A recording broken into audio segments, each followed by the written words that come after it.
We've got a special guest in our studio now. His name is Noah Galloway. And, well, I'll tell you, Noah, it is great to see you. And I've heard so much about you and seen your story. Let's start at the beginning. Where were you serving and how long ago did your tragedy, your accident happen? I served with the 101st out of Fort Campbell, Kentucky. I actually ended up in the military because of September 11th when we were attacked. I was going to school at UAB when that happened, dropped out of school, enlisted in the Army, and then ended up at the 101st and serving under General Petraeus as my division commander. Wow. And was in the invasion of Iraq in 2003. And that deployment, was what really was the deciding factor of this is what I want to do for the rest of my life or the rest of my career was be in the military. Now, a lot of people may not know what happened to you, but you were involved in a bad accident. You lost your left arm and your left leg. You are still amazingly, incredibly in great shape. And came through this thing, and from what I see in your story and from meeting you now, your spirit and attitude was not damaged at all. It may have been in the beginning, and I want to talk about that. What happened when this all went down? Well, it was my second deployment to Iraq into an area that was known as the Triangle of Death. And when we first got there, within the first week, we lost our first couple of guys, and then it never seemed to end. The entire deployment was really rough on us. And about 3 or 4 months into it, we being a light infantry unit, we did have armored Humvees, and we took off into a convoy one night, and I was driving the lead vehicle.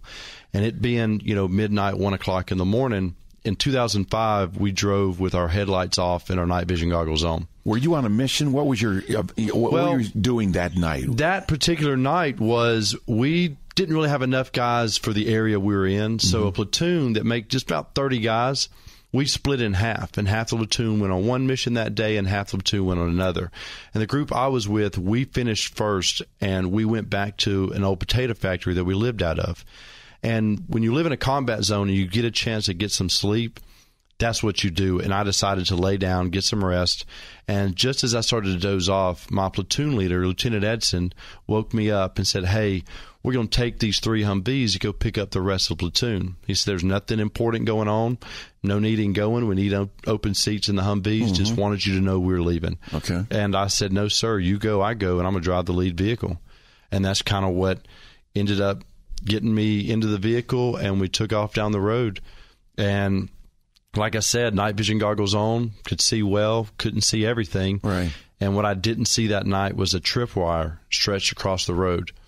And when my front tires hit this tripwire, it detonated a roadside bomb large enough that when it hit my door, it threw this 9,000-pound armored Humvee flying through the air and into a canal running adjacent to the road. Oh, my God. Thankfully, it landed wheels down. I was knocked unconscious, and they said the water was up to my chest. And they thought I was already dead. I had a huge hole in my jaw.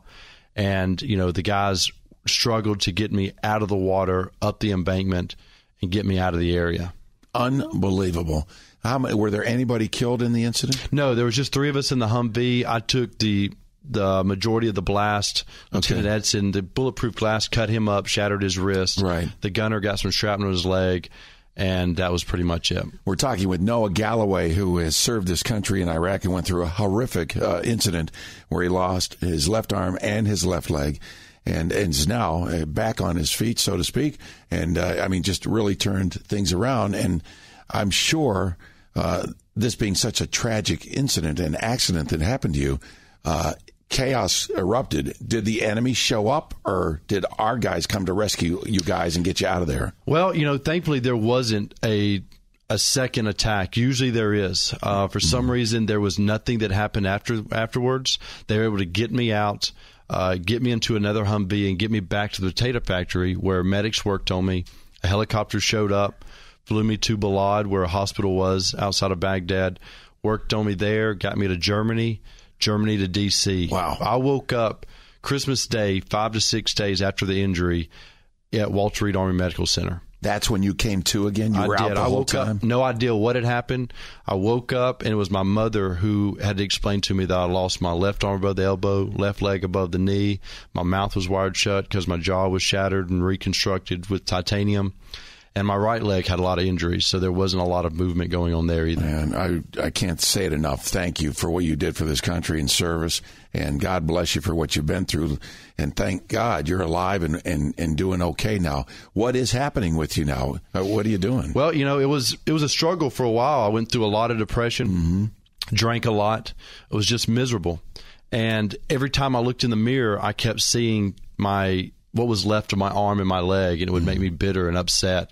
And then one day I looked in the mirror and I saw what the rest of my body looked like and how out of shape I was and how, I wasn't taking care of myself. And I decided to turn that around. And I joined a 24-hour gym and started working out, 1, 2 in the morning when nobody was there, and just figuring out ways to get back into shape. There is no magazine, no book or article or anything on the internet that shows how missing an arm and a leg, you can do workouts to get in shape. So I had to figure everything out. And that just slowly progressed. And, I got into better shape. Lieutenant Edson, that was in the Humvee with me when I got injured, invited me to do a race with him in Georgia. This was about 3 years ago. I did it, got hooked, and just started challenging myself with bigger and bigger races. Wow. And so now you're up for an award. You're in a contest with Men's Health magazine, and people can cast votes. What is it actually that you're vying for? Men's Health started the Ultimate Guy Search, where they teamed up with Kenneth Cole, and they're looking for a guy to put on the cover of November's issue of Men's Health. And I entered it 3 weeks late. Yeah. I heard about it, said, I guess, I'll enter this contest. And within 24 hours, I was in the top 3. And then by the next day, I was in first place. Now I'm leading by 13,000 votes.